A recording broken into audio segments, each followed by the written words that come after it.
أعوذ بالله من الشيطان الرجيم. بسم الله الرحمن الرحيم. ولا تطرد الذين يدعون ربهم بالغداة والعشي يريدون وجهه ما عليك من حسابهم من شيء وما من حسابك عليهم من شيء فتطردهم فتكون من الظالمين. وكذلك فتنا بعضهم ببعض ليقولوا أهؤلاء من الله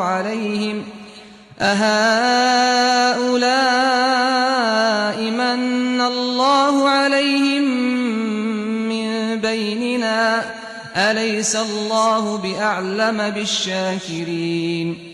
وإذا جاءك الذين يؤمنون بآياتنا فقل سلام عليكم كتب ربكم على نفسه الرحمة أنه من عمل منكم سوءا بجهالة ثم تاب من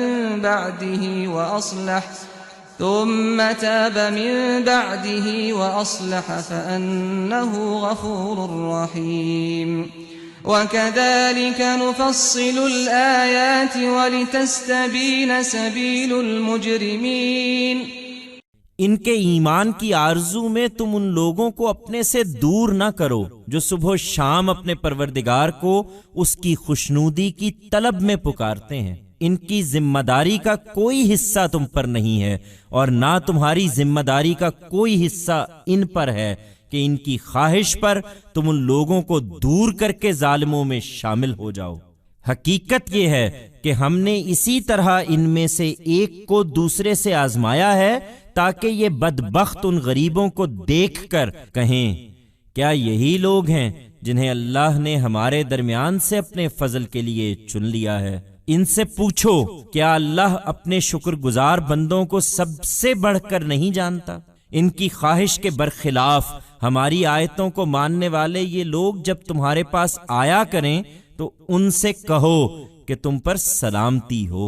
تمہارے پروردگار نے اپنے اوپر رحمت لازم کر رکھی ہے کہ تم میں سے اگر کوئی نادانی کے ساتھ برائی کا ارتکاب کر بیٹھے گا پھر اس کے بعد توبہ اور اصلاح کر لے گا تو اس طرح ہے کہ اللہ بخشنے والا ہے، بڑا مہربان ہے. ہم اسی طرح اپنی آیتوں کی تفصیل کرتے ہیں تاکہ نیکوکاروں کی روش بھی نمایاں ہو اور مجرموں نے جو راستہ اختیار کیا ہے وہ بھی بالکل واضح ہو جائے.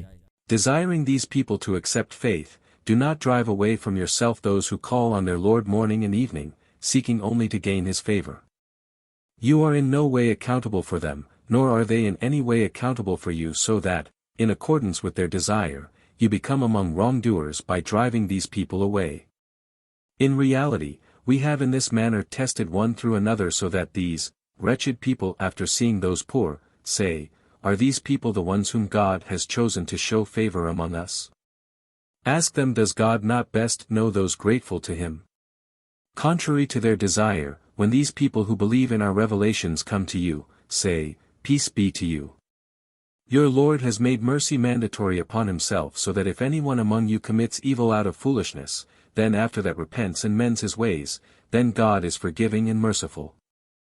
In this manner, do we explain our revelations so that the attitude of the righteous also becomes apparent and the path adopted by the wicked becomes fully evident too.